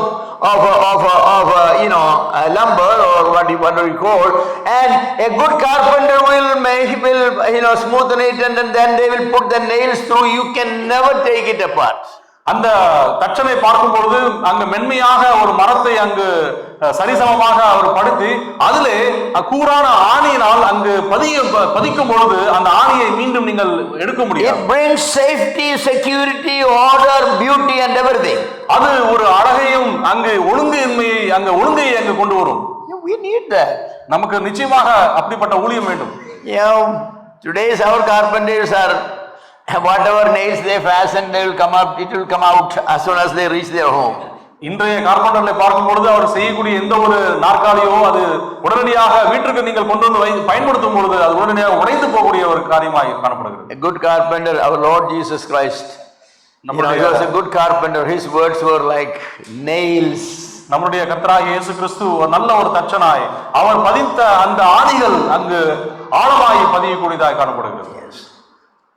Our Lord's ministry was a transforming ministry, but the means used was the word of God. நம்முடைய கர்த்தருடைய ஊழியமானது மாற்றத்தை கொண்டு வரக்கூடிய ஊழியம். அதற்கு ஆண்டவர் பயன்படுத்தக்கூடிய காரியம் என்னவென்றால் கர்த்தருடைய வசனம். In Matthew chapter 4 verse 23 we read, மத்தேயு 4ஆம் அதிகாரம் 23ஆம் வசனத்திலே நாம், Jesus went about all Galilee, teaching in their synagogue and preaching the gospel of the kingdom, and healing all manner of sicknesses and all manner of disease. அவருடைய கீர்த்தி சீரியா எங்கும் பிரசித்தமாயிற்று. அப்பொழுது பலவித வியாதிகளையும் வேதனைகளையும் அடைந்திருந்த சகல பிணியாளிகளையும் பிசாசு பிடித்தவர்களையும் சந்திரரோகிகளையும் நிர்வாணக்காரர்களுக்கு கொண்டு வந்தார்கள். அவர்களை சுகமாக்கினார். Jesus was a good teacher and he was a good deacon also. இயேசு கிறிஸ்து நல்ல ஒரு ஊழியக்காரர், ஒரு நல்ல ஒரு பிரசங்கியராகவும் காணப்பட்டார். He devoted mainly to teaching, preaching and praying. அவர் தன்னுடைய ஊழியத்திலே அங்கு அதிகமாய் அவர் செய்தது என்னவென்றால் பிரசங்கம் செய்வதும் அங்கு ஊழியம் செய்வதுமாக ஜெபிக்கக்கூடியதாக இருந்தது. But he healed a lot of sick people. அதே வேளையிலே அவர் அங்கு நோயாளிகளை பிணியாளிகளை அங்கு சுகப்படுத்தினார். Most of the times he came and touched them or did something with them. அவர் அநேக வேளையிலே அந்த பிணியாளிகளை தொட்டு சுகப்படுத்தினார். He gave the same job to his disciples. அந்த பணியை தான் அவருடைய சீஷர்களுக்கும் அவர் அங்கு கொடுத்தார். In Luke chapter 9 verse 1 and 2 we read, then he called the 12 disciples together, gave them power and authority over all diseases and sicknesses, and he sent them to preach the kingdom of God. அங்கு லூக்கா 9ஆம் அதிகாரம் வசனம் 1 மற்றும் 2லே நாம் விதமாய் வாசிக்கிறோம். அவர் தம்முடைய 12 சீஷர்களை வரவழைத்து சகல பிசாசுகளை துரத்தவும் வியாதியுள்ளவர்களை குணமாக்கவும் அவர்களுக்கு வல்லமையையும் அதிகாரத்தையும் கொடுத்து தேவனுடைய ராஜ்யத்தை குறித்து பிரசங்கிக்கவும் பிணியாளிகளை சுகமாக்கவும் அவர்களை அனுப்பினார். Yes, the disciples were asked to preach. அங்கு கர்த்தராகிய இயேசு கிறிஸ்து அவருடைய சீஷர்களை பார்த்து பிரசங்கிங்கள் ராஜ்யத்தை குறித்து என்று சொன்னார். After the resurrection of the Lord, the ascension of the Lord, on the day of Pentecost, what did preacher do? It was not the performance of a miracle that saved 3,000 people. It was the preaching of the message. அங்கு கர்த்தராகிய இயேசு கிறிஸ்துவினுடைய உயிர்த்தெழுதலுக்கு பின்பாக அப்போஸ்தலர்கள் அவர் செய்த ஊழியம் என்ன என்று பார்க்கும் பொழுது அவர்கள் கர்த்தருடைய வசனத்தை அங்கு பிரசங்கித்தார்கள். ஆகையால் தான் ஆயிரக்கணக்கான ஜனங்கள் அங்கு ரட்சிக்கப்பட்டார்கள். I don't know what kind of a man was the Saul of the King Saul before he was anointed as the king. நான் எனக்கு தெரியவில்லை இந்த சவுல் ராஜா அவர் ராஜாவாக அங்கு அபிஷேகம் பண்ணப்படுவதற்கு முன்பாக எப்படிப்பட்ட ஒரு மனிதனாய் இருந்தார் என்று. He may have been a good man. அவர் நல்ல ஒரு மனிதனாய் இருந்திருக்க வாய்ப்பு. Definitely. நிச்சயமாக. He was a handsome man. அவர் நல்ல ஒரு அழகான ஒரு மனிதனாய். Taller than most of the people. அங்குள்ள ஜனங்களோடு அவர் உயர்ந்த ஒரு மனிதனாய் உயரமாக காணப்பட்டார். And he was a man of sense. அவர் நல்ல ஒரு மனிதனாய் காணப்பட்டார். Because two statements before he was anointed. One was that he said, now my father will be concerned about me and not the donkey that is lost. That shows what kind of a son he is. தன் தகப்பனை பார்த்து சொன்ன ஒரு காரியம், என்னுடைய தகப்பனார் என்னை விட அந்த கழுதையின் மீது கரிசனை உள்ளவராய் இருக்கிறார் என்று. And the second statement is Now my father has stopped worrying about the donkey that was lost. He started worrying about me, his son. Okay. என்னுடைய தகப்பனார் என்னை குறித்து கவலைப்படுகிறார், ஆனால் தொலைந்து போன கழுதையை குறித்து அல்ல. If he was not a sensible people, he will be looking for going traveling for months and months after the donkey without thinking how that will affect his father or his mother.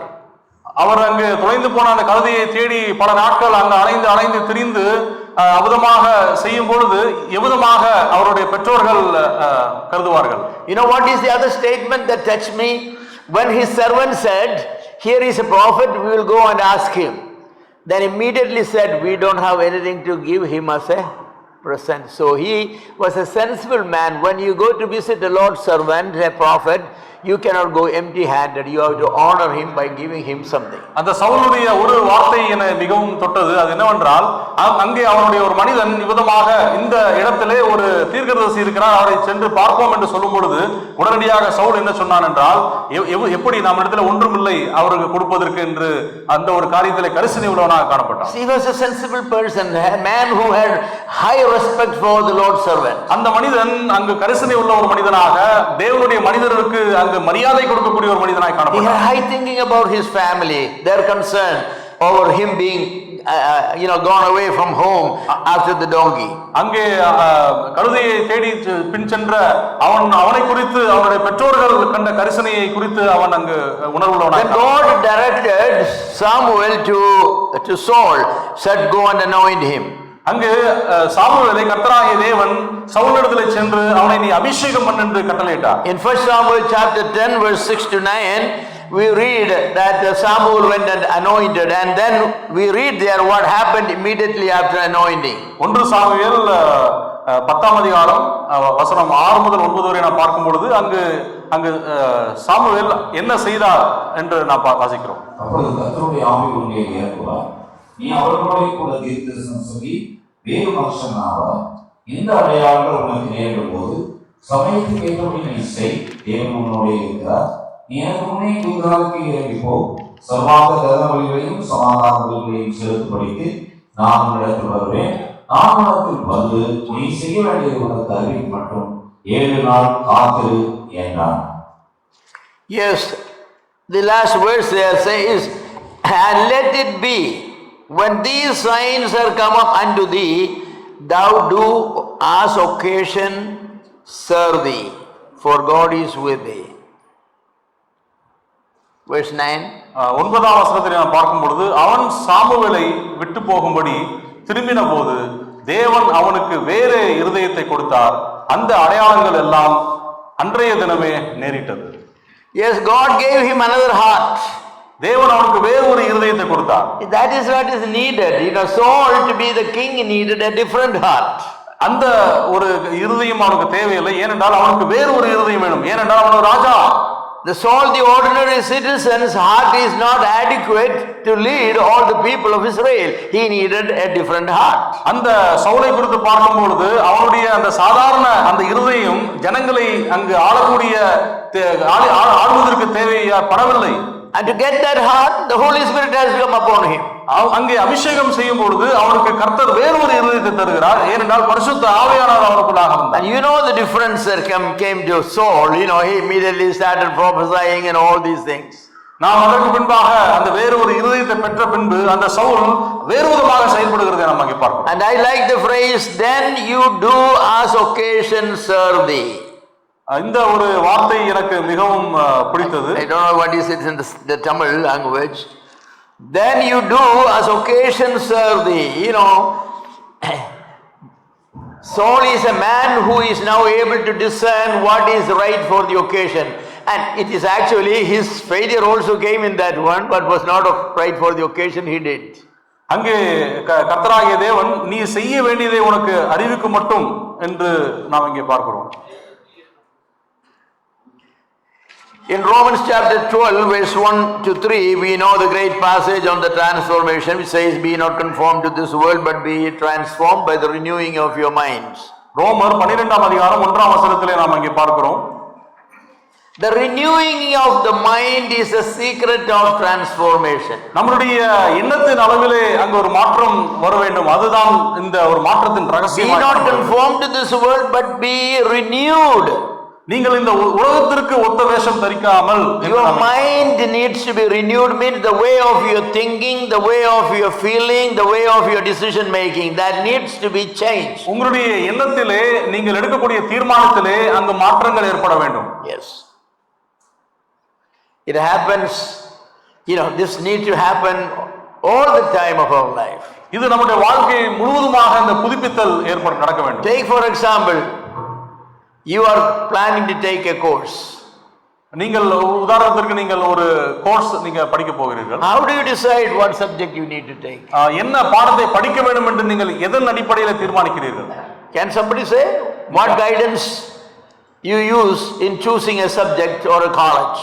என்ன பாடத்தை படிக்க வேண்டும் அல்லது எந்த கல்லூரியிலே நான் படிக்க வேண்டும் என்று எதன் அடிப்படையில் நீங்கள் தீர்மானம் எடுக்கிறீர்கள்? What is the future? Employment possibilities, right?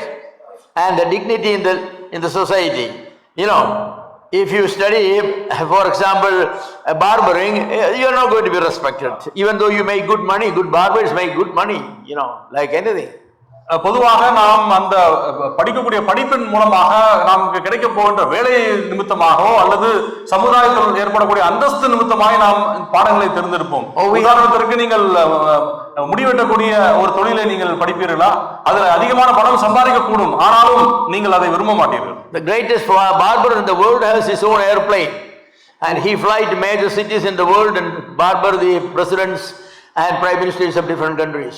உலகத்திலே மிக தலை சிறந்த ஒரு முடிவெட்டக்கூடிய அந்த நபர், அவருக்கு என்று சொந்த ஒரு ஏரோப்ளேன் உண்டு. அவர் பல நாடுகளுக்கு சென்று பிரபலங்களுக்கு அவர் முடிவெட்டி வருகிறார். Or the American president fly to France to get his haircut, he has to make appointment. அமெரிக்காவின் ஜனாதிபதி அங்கு பிரான்சுக்கு சென்று தன்னுடைய மயிரை கத்தரிக்கிறார். We have a barber very near to our house, 5 kilometers. He charges 500 rupees for every haircut. And people are in line. You have to take, go and make appointment. He will say that next month on such and such day you come. எங்களுடைய வீட்டுக்கு அருகாமையில் இருக்கக்கூடிய அந்த barber இடத்திலே நாங்கள் முடிவெட்ட வேண்டும் என்றால் appointment கொடுக்கும் பொழுது அவர் எங்கள் வீட்டிற்கு வந்து வேலை செய்துவிட்டு 500 ரூபாய் அவர் பெற்றுக்கொள்வார். Our consideration different. We ask how much you charge? 100 rupees. No. How much you charge? 50 rupees. Okay, have a haircut. நாம் விதமாக ஒரு இடத்துல கேட்போம், எவ்வளவு முடிவெட்ட? அவர் 500 இல்ல வேண்டாம் சொல்லிவிட்டு இன்னொரு இடத்துக்கு சென்று எவ்வளவு நீங்கள் கேட்பீர்கள்? 50 ரூபாய். ஓகே, நீங்களே எனக்கு செய்யுங்கள் என்று நாம் தலையை கொடுப்போம். Yes. We need to change our thinking of when we decide what course to take, what college to take. ஆகையால் நாம் என்ன பாடம் படிக்க வேண்டும், என்ன கல்லூரியிலே படிக்க வேண்டும் என்று தீர்மானிப்பதற்கு முன்பாக நாம் அதை குறித்து சிந்திக்க வேண்டும். What course will give me more opportunity to be a witness of the Lord Jesus Christ? எந்த பாடத்தை நான் படிக்கும் பொழுது கிறிஸ்துவுக்காக நற்சாட்சியை நான் வெளிப்படுத்த முடியும்? What subject will help me to serve the society better? எந்த பாடத்தை நான் படிக்கும் பொழுது இந்த சமுதாயத்திற்கு நான் நற்பணிகளை செய்ய முடியும்? What course will bring more glory to God? எந்த பாடத்தை நான் படிக்கும் பொழுது தேவனுடைய நாமம் மகிமைப்படும்? You ask many questions. Which college should I choose? Where will I have fellowship with believers? Is there a nearby church? எந்த கல்லூரியை நான் தேர்ந்தெடுக்க வேண்டும்? அந்த கல்லூரி அருகாமையிலே சபை இருக்கிறதா? விசுவாசிகளுடைய ஐக்கியம் எனக்கு கிடைக்குமா? Oh, we don't ask any of those things. இவ்வளவான கேள்வி நாம் பொதுவாக கேட்பதில்லை. What course? என்ன பாடம்? Oh, engineering. Engineering. What engineering? என்ன engineering? Artificial intelligence maybe? Oh, artificial intelligence. That's what everybody is now after. அதுதான் இன்று எல்லோரும் விரும்புகிறார்கள். Or medicine. அல்லது மெடிசனா? The dignity in the society and all these things. Nobody asks, where can I serve the Lord better? How can I serve the community better? Which course if I take, will bring more glory to God? Where I will be more useful to the church? These questions who ask? பொதுவாக நாம் ஒரு காரியங்களை தெரிந்திருக்கும் பொழுது இதன் மூலமாக நான் எப்படி நான் கர்த்தருடைய கரத்தில் பயன்பட முடியும், எவ்விதத்திலே நான் ஆசீர்வாதமாக சமுதாயத்திற்கு காணப்பட முடியும் என்று கண்ணோட்டத்தோடு நாம் கேட்பதில்லை. When you take an employment, you have 2 job offers. One is 1 lakh rupees every month, the other is 75,000 every month. Which job you should take? உங்களுக்கு 2 வேலை கிடைக்கிறது. ஒரு வேளையில 75,000 மாதம் சம்பளம், இன்னொரு வேளையில 1 லட்சம் ரூபாய் சம்பளம். Is there a question to ask when there is 1 lakh rupees? இன்னும் இதுல கேள்வி கேட்பதற்கு என்ன என்ன இருக்கிறது? 1,00,000 ரூபாய் எனக்கு சம்பளம் கிடைக்கிறது. Money is what counts. ஏனென்றால் அங்கு பணம் தான் அடிப்படையாக கொண்டு நான் You தீர்மானம். don't ask which job where I have to do not make compromise on my faith, which job will help me in my family life, which job I can maintain my testimony, which job will give me more freedom for church worship and gospel and all those things. No, which job, where money. We needed to change, transform our mind if we wanted to transform people with our ministry. எந்த வேளையில எனக்கு கர்த்தருடைய ஊழியத்தை என்னால் செய்ய முடியும், எந்த வேளையை நான் எடுக்கும் பொழுது என்னுடைய குடும்பத்திற்கு நான் நேரத்தை அதிகமாக கொடுக்க முடியும், சபைக்கும் நான் பிரயோஜனமாக இருக்க முடியும் என்ற கேள்வியில் நாம் கேட்காதபடிக்கு எந்த வேளையில எனக்கு பணம் அதிகமாக கிடைக்கும், சம்பளம் அதிகமாக கிடைக்கும் என்ற அடிப்படையில் நாம் தீர்மானங்களை நாம் எடுக்கிறோம். The same with our emotion. நம்முடைய உணர்வை குறித்தும் அபதமாக. Oh, your elder recommended this girl. She is very godly, very family oriented. She loves children, and she has beautiful character and everything. So you see her and say, no, I don't like her. திருமணம் என்று வரும்பொழுது உங்களுடைய சபை மூப்பர் உங்களிடத்தில் சொல்லுகிறார், இந்த சகோதரி நல்ல ஒரு தாழ்மையான ஒரு சகோதரி, நல்ல ஒரு குடும்ப ஏற்ற ஒரு சகோதரி, குழந்தைகளை நேசிக்கக்கூடிய ஒரு சகோதரி, நல்ல ஊழியத்திற்கு பிரயோஜனமான ஒரு சகோதரி, நல்ல குணசாலியான ஒரு சகோதரி என்று சொல்லும் பொழுது நீங்கள் அந்த சகோதரியை பார்த்த உடனே உங்களுடைய முகத்தை திருப்பி கொண்டு உங்களுடைய வெறுப்பை நீங்கள் வெளிப்படுத்துகிறீர்கள். அவரை பார்த்து நீங்கள் அங்கு எச்சரிப்பை நீங்கள் கொடுக்கிறீர்கள். இவ்விதமான ஒரு I don't care godly or I don't care this and that. I want a beautiful girl. எனக்கு அந்த தெய்வீகம் அல்லது அந்த ஒரு காரியங்கள்லாம் எனக்கு தேவையில்லை, எனக்கு அழகான ஒரு பெண் வேணும். He marries a beautiful girl. ஒரு அழகான ஒரு பெண்ணை நீ திருமணம். Always there will be 2 dozen eyes on her wherever you go. அவதமான ஒரு அழகான பெண்ணை நீ திருமணம் முடித்து வெளியே சொல்லும் பொழுது 2 டசன் கண்கள் அந்த மனைவியின் மீது தான் இருக்கும். Yeah, a lot of people appreciate her beauty. அவருடைய அழகை அநேகர் அங்கு புகழ்வார்கள். No, I'm not saying beauty is bad. Beauty is a blessing of God. அங்கு அழகு ஒரு தீமை என்று நான் சொல்லவில்லை. It's only அவருடைய ஆசீர்வாதம். It's blessing only when it has all the other godly characters. அந்த அழகு எப்பொழுது ஆசீர்வாதமாக காணப்படும் என்றால் நல்ல குணநலன்களை உள்ளடங்கிய ஒரு அழகா இருக்கும் பொழுது. We know even the godly man Abraham, how much difficulty he and Isaac had because they had beautiful wives. நமக்கு நன்றாய் தெரியும் ஆபிரகாம் மற்றும் ஈசாக்கு அழகான மனைவிகளை அவர்கள் பெற்றது நிமித்தமாக பட்ட பாடுகள் கஷ்டங்கள் நாம் அறிந்திருக்கிறோம். Abraham was conscious, told her, everybody knows you are beautiful, they're going to kill me and take you away. நீ அழகுள்ளவர் என்று எல்லோரும் அறிந்தபடியினாலே அவர் உன்னிமித்தமாக என்னை கொலை செய்து விடுவார் என்று பயந்த ஒரு காரியத்தை நாம் பார்க்கிறோம். So our feelings, emotions need to be changed. நம்மளுடைய உணர்வுகள் அங்கு மாற்றத்தை காண வேண்டும். And our decision making process needs to be changed. நம்மளுடைய தீர்மானம் எடுக்கக்கூடிய காரியங்கள் மாற்ற வேண்டும். Oh, some believers said, I have decided. அநேக விசுவாசிகள் நான் change no matter who says. யார் என்ன சொன்னாலும் நான் மாற்றிக்கொள்ள போவதில்லை என்று. If God tries, he cannot be changed. தேவன் நினைத்தாலும் கூட அந்த மனிதன் மாற்றப்பட. அது மிகவும் மோசமானது. Paul says by renewing your mind. அங்க பவுல் சொல்லுகிறார் உங்களுடைய எண்ணத்திலே நீங்கள் புதுப்பிக்கப்பட வேண்டும் என்று. So our ministry should aim to renew or change the mind of people. நம்மளுடைய ஊழியம் எவ்விதமாக இருக்க வேண்டும் என்றால் ஜனங்களுடைய எண்ண அளவிலே அங்க மாற்றத்தை புதுப்பிக்கக்கூடிய ஒரு ஊழியமாய் காணப்படும். It's a mind oriented, a mind related ministry. அது அவருடைய எண்ணத்தின் அளவிலே மாற்றத்தை கொண்டு வரக்கூடிய ஒரு ஊழியமாய் காணப்பட வேண்டும். If we can transform the minds of people, we can transform people's lives. நாம் அவருடைய எண்ணத்தின் அளவிலே ஒரு மாற்றத்தை கொண்டு வர முடியும் என்றால் நிச்சயமாக வாழ்க்கையிலே மாற்றத்தை காண முடியும். Well, it's time. I realize I have a lot more material to cover, but that's okay.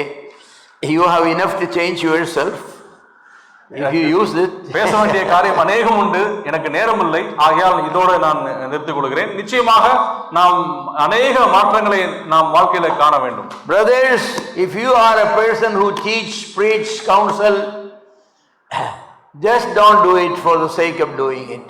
என் அருமையான சகோதரர்களே, நீங்கள் உபதேசம் பிரசங்கிக்கக்கூடிய ஒரு ஊழியத்தை செய்யக்கூடியவர்களாக இருப்பீர்களே, ஆனால் பிரசங்கிக்க வேண்டும் என்ற ஒரு காரியத்திற்காக நீங்கள் பிரசங்கிக்காதபடிக்கு, கடமைக்காக நீங்கள் பிரசங்கிக்காதபடிக்கு. Our goal of ministry is to transform people. உங்களுடைய பிரசங்கம் ஜனங்களுடைய வாழ்க்கையை மாற்றக்கூடிய பிரசங்கங்களாய் காணப்பட வேண்டும். The means of transformation is the word of God used by the Holy Spirit. பரிசுத்த ஆவியானவர் கர்த்தருடைய வசனத்தை வைத்துதான் அவர் ஜனங்களுடைய வாழ்க்கையில மாற்றத்தை கொண்டு Of வருகிறார். course, I wanted to speak something about our own personal life in transforming others, but we don't have time.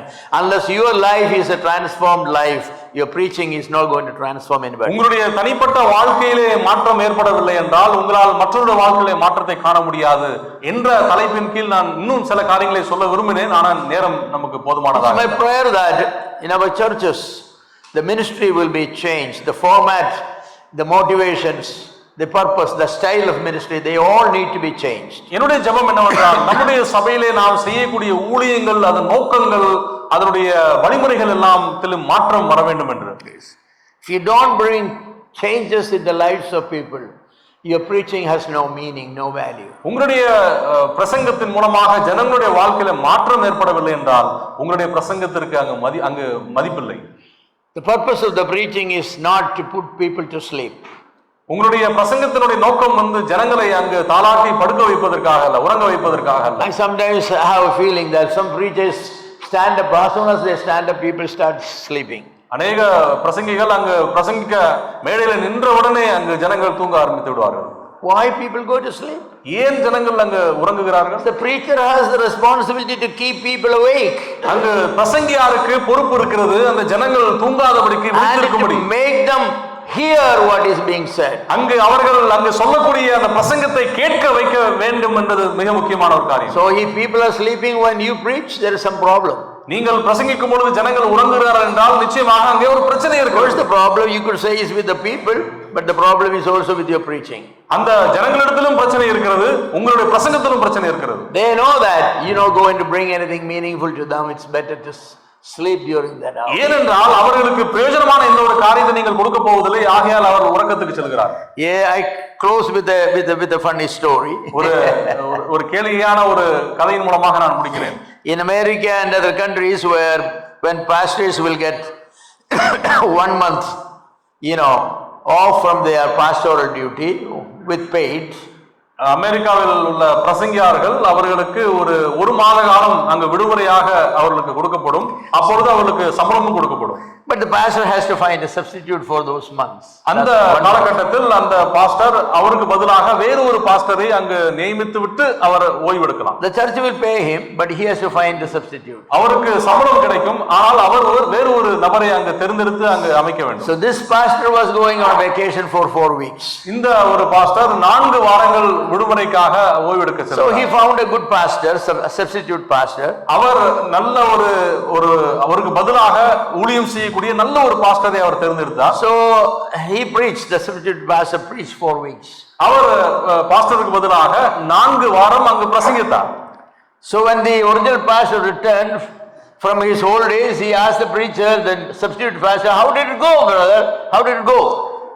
அவர் 4 வாரம் ஓய்வெடுத்து விட்டு அந்த சப்ஸ்டிடியூட் பாஸ்டரை பார்த்து, பாஸ்டரே எப்படி 4 வாரம் சென்றது என்று கேட்டார். How did your preaching go? உங்களுடைய பிரசங்கம் எவ்விதமாக சென்றது என்று. Did the people appreciated it? உங்களுடைய பிரசங்கத்தை ஜனங்கள் அங்கு உற்சாகப்படுத்தினார்களா, புகழ்ந்தார்களா? Oh, he said, well, the people appreciated it. அப்பொழுது அந்த பாஸ்டர் சொன்னார், ஆம் பாஸ்டர், அவர்கள் என்ன பாராட்டினார்கள் என்று. He said it was a moving message. My messages were very moving. ஏனென்றால் என்னுடைய பிரசங்கமானது ஜனங்களை அசைத்தது. It was very satisfying. அது அவர்களுக்கு திருப்தியாக்கியது. And it was very soothing. அது அவர்களுக்கு மிகவும் இனிமையாக இருந்தது. Soothing. லகுவாக இருந்தது. So the pastor said, what do you mean by it? அப்பொழுது பாஸ்டர் அவரை பார்த்து, என்ன அர்த்தம் எனக்கு புரியவில்லையே என்று கேட்டார். As soon as I start preaching, people start moving. நான் பிரசங்கிக்க ஆரம்பித்த உடனே ஜனங்கள் அந்த இருக்கையை விட்டு கடந்து சென்றார்கள். And it was satisfying because they never came back. அது திருப்திகரமாக இருந்தது, ஏனென்றால் சென்றவர்கள் மீண்டும் திரும்பி வரவில்லை. And it was soothing because those who remained, they all fall asleep. அது லகுவான ஒரு செய்தியாக இருந்தது, ஏனென்றால் அங்கு உள்ள அனைவரும் அங்கு உறங்கி விட்டார்கள். Seems like instead of transforming people, we move people, soothe people and satisfy people. ஆகையால் அவருடைய வாழ்க்கையை மாற்றுவதற்கு பதிலாக நம்முடைய செய்திகளோ அங்கு ஜனங்களை அசைக்கக்கூடியதாக, அவர்களை உறங்க வைக்கக்கூடிய ஒரு லகுவான ஒரு செய்தியாக அது காணப்படுகிறது. If that happens in our churches, there is something wrong with our preaching. அற்புதமான ஒரு காரியம் நம்முடைய சபைகளில் காணப்படுமேயானால் Not one person should sleep. You should not allow one person to sleep when you are preaching. நீங்கள் பிரசங்கிக்கும் பொழுது உங்கள் சபையில ஒருவர் கூட தூங்கக்கூடாது. Of course there are exceptions. There may be somebody who didn't sleep last night or taking some medications which put them to sleep. There are exceptions.